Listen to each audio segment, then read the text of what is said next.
इस कार्यक्रम के प्रायोजक हैं संस्कृति संरक्षण संस्थान संप्रेरक परम पूज्य उपाध्याय श्री ज्ञान सागर जी महाराज, संरक्षक अनिल कुमार जैन ऋषभ विहार, अध्यक्ष राकेश कुमार जैन शांति मोहल्ला, महामंत्री राकेश कुमार जैन आजाद नगर दिल्ली।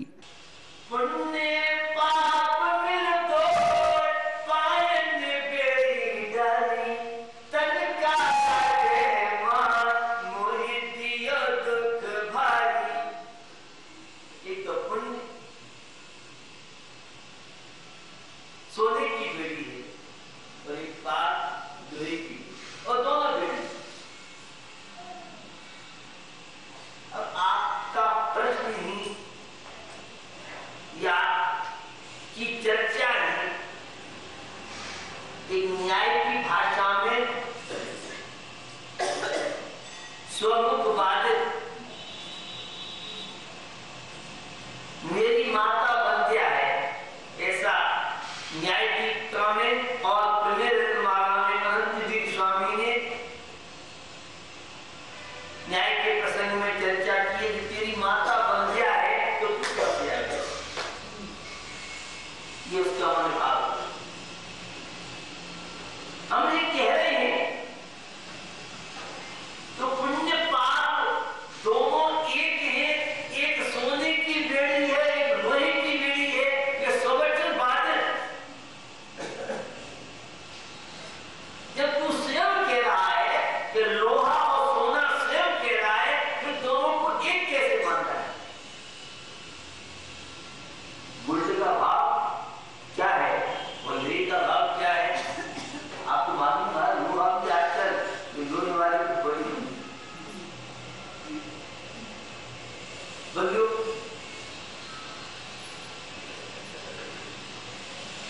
पुण्य और पाप सर्वथा एक होता तो मैं सवे साल कुंद स्वामी के द्वारा प्रतिपादित उन्होंने 9 पदार्थों की चर्चा की।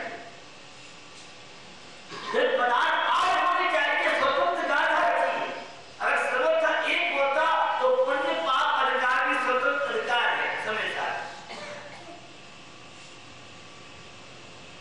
पुण्य पाप को एक मान लेंगे फिर तो संसार और मोक्ष की व्यवस्था बन नहीं पाए।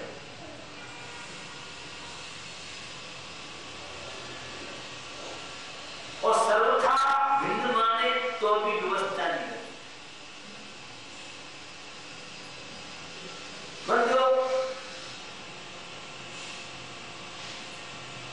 निश्चय से दोनों बुद्धिगत द्रव्य की पर्याय है, इसलिए दोनों एक कहे जाते हैं, लेकिन व्यवहार में से दोनों की कार्य है, दोनों की कार्य। पाप कर्म का उदय होता तो आप अहमदाबाद के इस मंदिर में प्रवचन सुनने नहीं आते।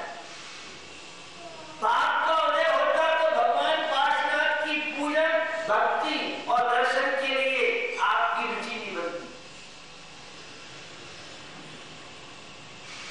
कल मैंने एक शब्द बोला था कि हम सब लोग इतने पुण्यशाली हैं जितने तीर्थंकरों की साक्षात चमुषण में दर्शन करते थे उस चौथे काल में जो,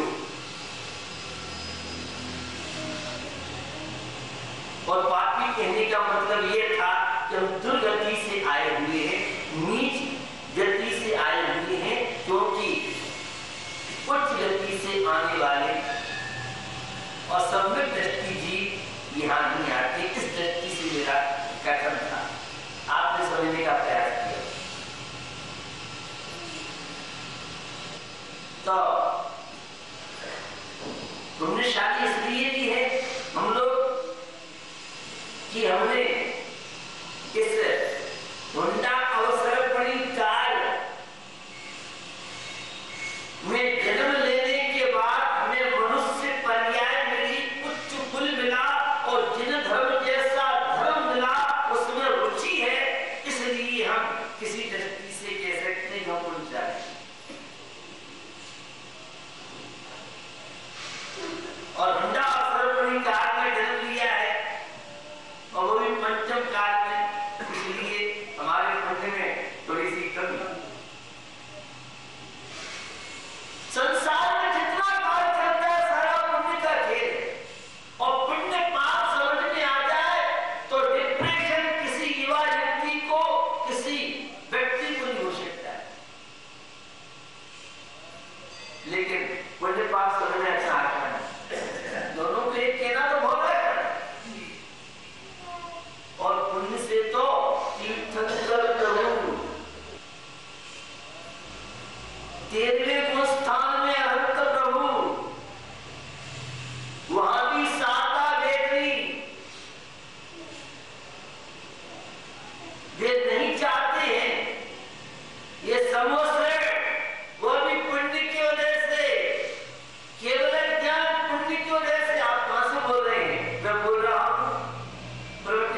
लेकिन पुण्य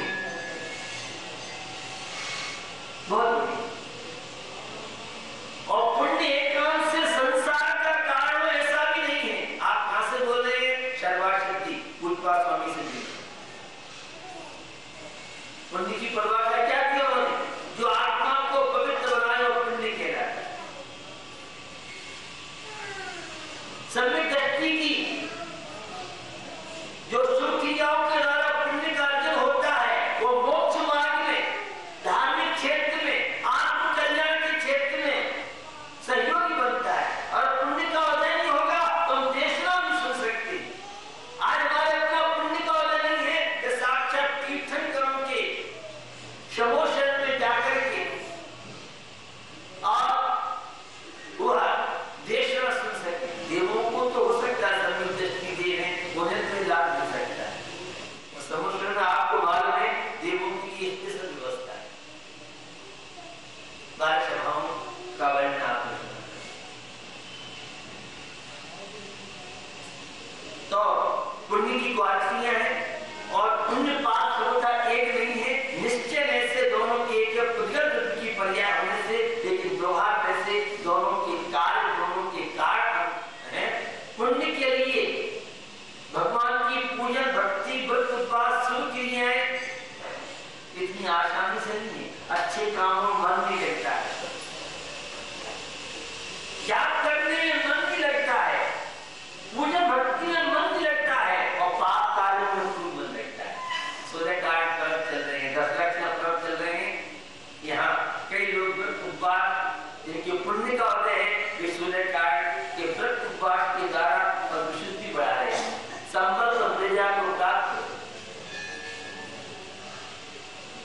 तो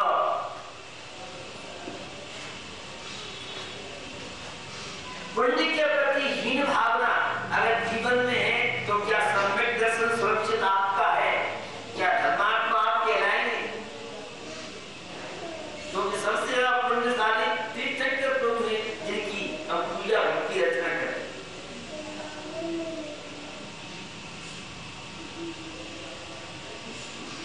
खुश है ऐसे हीन शब्दों का प्रयोग करते हैं।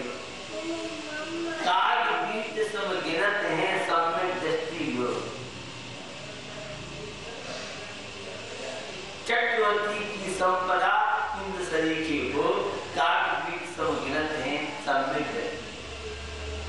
इन पंक्तियों के माध्यम से शुभोपयोग की सारी भूमिकाएं,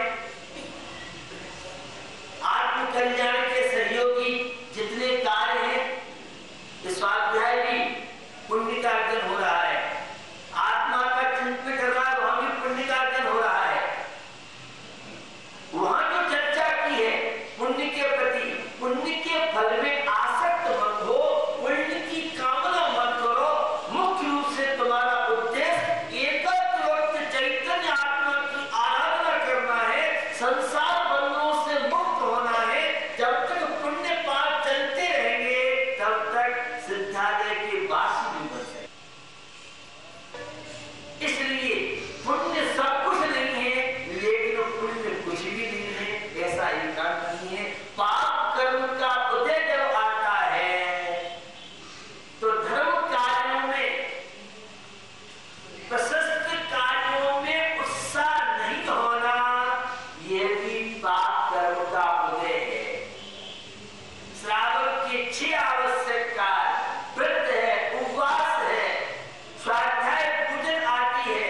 शुभ कार्यों में आलस होना, प्रमादी होना, यह भी पाप कर्म का अपने अंतरंग कार्य है। और बाकी से हमारी लापरवाही। मन तो ये चाहता कुछ मत करो, आराम से इंद्रियों के विषयों में और भोगों में लगे। अनासक्त जो जीवन होता है, सम्यक दृष्टि का जीवन होता है, वो पुण्य की कामना नहीं करता है। जिस किसान को धान्य मिलेगा उसे भूषा तो से भी नहीं मिलेगा। ऐसी शुद्धोपयोग रूपी धान्य, पंच परमेष्टि की भक्ति और अन्य जितने ये धान्य है, उसके साथ पुण्य तो से भी तो जीवन हमें मिला है, हम पुण्य और पाप के रहस्य को समझे, पुण्य को पुण्य रूप माने, पाप को पाप रूप माने। तो पाप क्रिया है, व्यसन है, 5 पाप है, 4 कषाय है, और भी जो दुर्भावनाएं जितनी है, ये जीवन पतन का कारण है, अशांति का कारण है, तनावों का कारण है, संसार में उलझाने वाले कारण है। इसलिए उन पंक्तियों का किस तरह से वक्ता लोग मिसयूज करते हैं और श्रोता किस तरह से भ्रमित होते हैं। आसव दुख कार्य घनेरे, बोले बंतर देने निरवेरे। इन दौलत राम जी की पंक्तियों को लेकर के और स्वच्छंद व्याख्याएं चलती है, जो वक्ता और श्रोता दोनों के लिए घातक। आश्रम दुख का घनेरे, आश्रम दुख देने वाले हैं। यहाँ आश्रम भावना का वर्णन चल रहा है और यहाँ यह बताना जा रहे हैं कि भैया अशुभ आश्रम तो बुद्धिपूर्वक छोड़ा जाता है, शुभ आश्रम छोड़ा भी जाता है, शिव की न्याय से भी छूट जाती है।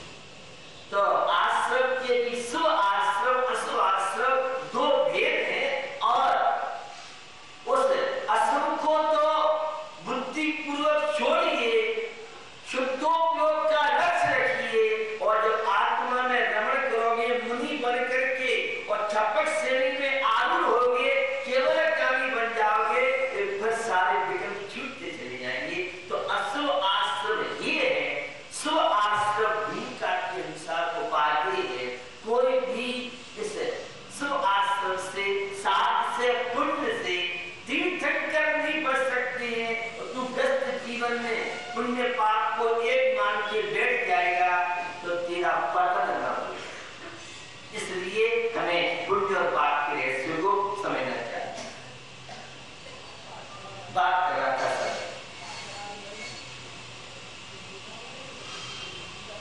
वह शब्द कर्मों का नहीं आना सब खेला है। और आप जानते हैं, समय प्रबद्ध कर्म परमाणु प्रत्येक क्षण बंध को प्राप्त हो गए। ये क्या है समय प्रबद्ध? सिद्धों की अनंत भाग जितने संसार में अभी तक निर्वाण पर अनंत काल से प्राप्त कर चुके हैं, उनका अनंतवा भाग, और संसार में जितने अभव्य जीव हैं, उनसे अनंत गुणे कर्म परमाणु प्रत्येक क्षण बंधु को प्राप्त हो रहे हैं, और उसकी निजा भी हो रही है। उसके बाद भी आला पद्धति में देवसेन स्वामी और गोवर साहब में नेमिचंद स्वामी कहते हैं, सद्गुण हानि वृद्धि, उसमें भी कुछ शेष रह जाते हैं। ये आत्म की बहुत रहेगी, कर्म सिद्धांत की बात। समझो, अब अभव्य क्या है? कुछ नए लोग हो सकते हैं, तो वो भी सुनने। भव्य और अभव्य ये 2 नाम, 2 संज्ञाएं जैन साहित्य में विशेष रूप से मिलता है। और वे पंक्तियां भी आपको याद दिला देती हूं। ताई सुनो भवे मन थिरिया, जो चाहो अपनो कल्याण, मोह महापद पियो अनार, भूले आपको भरमतवार। भव्य जीवों को उपदेश दिया है। भव्य जीव किन्हें कहते हैं? जो परमात्मा बनने की शक्ति की अभिव्यक्ति कर सके, वे भव्य जीव कहलाते हैं। और इससे विपरीत अभव्य जीव कहलाते हैं। शक्ति तो भव्य और अभव्य दोनों जीवों को। इस कार्यक्रम के प्रसारण सहयोगी हैं Gulshan Rai, Anil Kumar Jain, Rajesh Kumar Jain, Pradeep Kumar Jain, Anil hosiery, Gandhinagar, Delhi. Shri Ajay Kumar, Pradeep Kumar Jain, fit and fine T shirt.